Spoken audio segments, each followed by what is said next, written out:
instead of an action-reaction system, I guess the analogy I always use is if you go put a bowling ball in the middle of your bed and 3 feet away from it, push your fist into the bed and push down really hard, the bowling ball rolls towards it. That's correct. And what happens in these craft, or in this particular one anyway, there were 3 gravity amplifiers in them.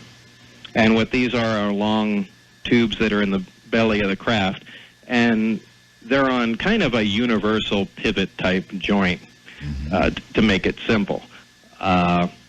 It's actually something more complicated than that, but what they can do is swing 2 of the emitters up at one time, focus on a point in front of the craft, and cause a local distortion, and essentially the craft moves forward towards it, just like the bowling ball would. So it's kind of it's falling into a path it's making for itself.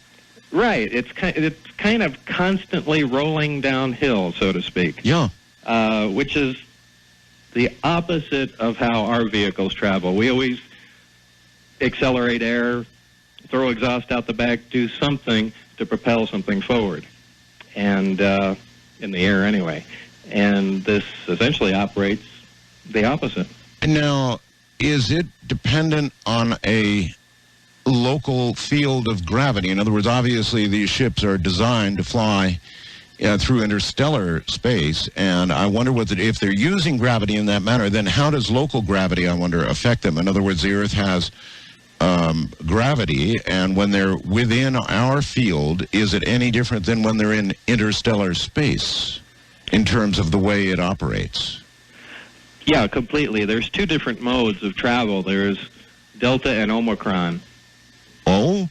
And the Omicron configuration is when the craft uses one of the emitters to essentially hover on and causes that local distortion with the other 2 in front of it. Right. Causing it to move forward. This is something I've never heard before. Okay. No, the Delta configuration, in fact, let me take a step back for a second.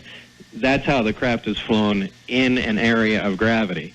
Now, when you want to leave a local area of gravity, say fly into space, what is done is you transition from Omicron to Delta. And in a lot of the UFO pictures you see occasionally, you'll see these UFOs at these ridiculous angles, at 45-degree angles, hanging in the middle of the air. Sure. And the reason for that is that's the transition between the 2 different flight modes. Ah.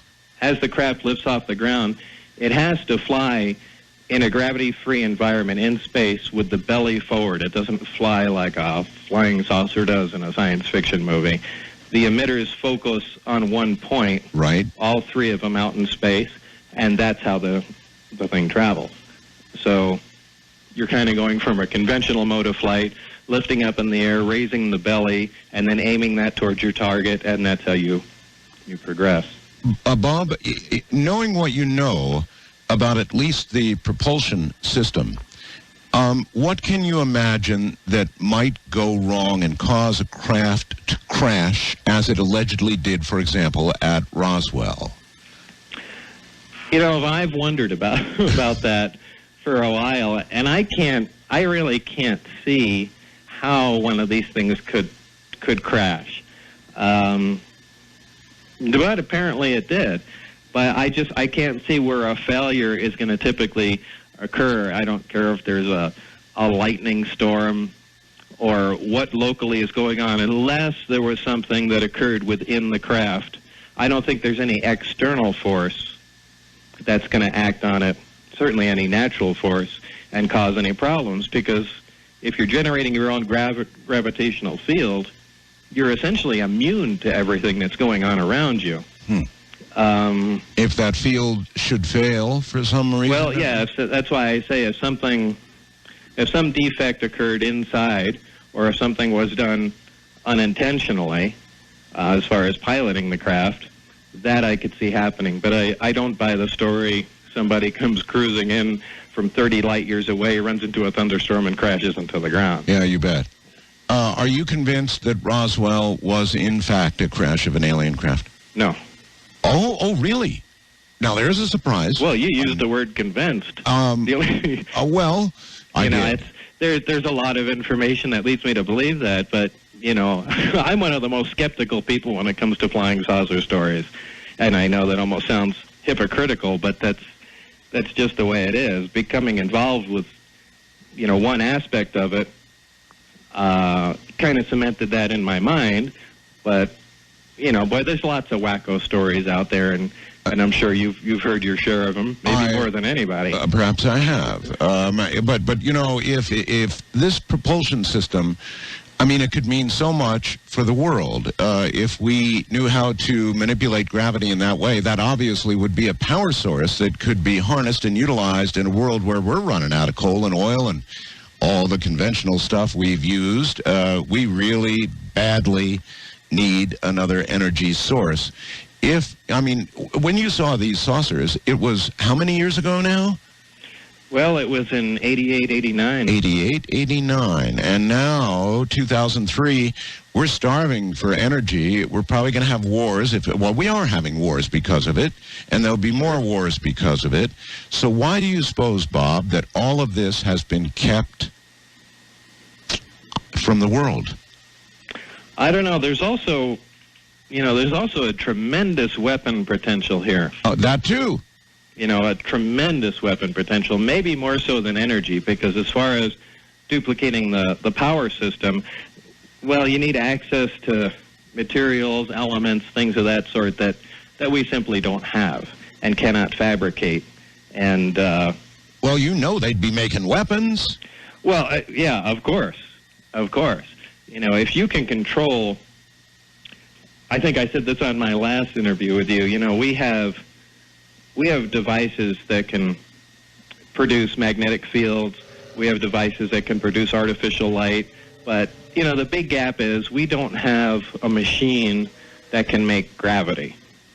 There's nothing that does that. Well, that's a big gap in physics. Or we haven't made it public. And the question is, why is this technology still buried? I tell you what, we're at the bottom of the hour. Hold on, Bob. We'll come back and we'll jump right back into the same place. The ability to create or manipulate gravity, some incredible thing to be sure. And Bob, we were talking about the energy needs of the world, and then you brought up weapons, and you betcha. Do you believe, for example, that they have, in fact, developed weapons using this technology and that we have them now in our arsenal? My own personal belief, absolutely. Absolutely, huh? Absolutely, because I saw evidence of that even when I worked there. Part of the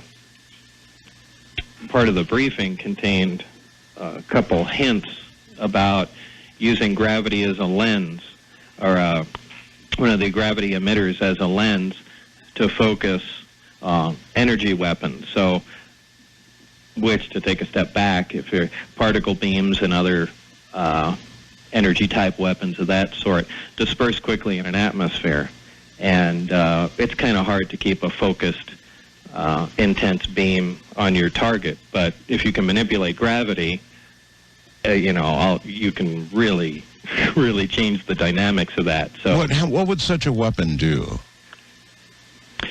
Well, what they're using a technology there essentially to focus something that's conventional. But if you could maintain the energy density, maintain, essentially a tight focus spot of any high intensity energy, you could burn, penetrate,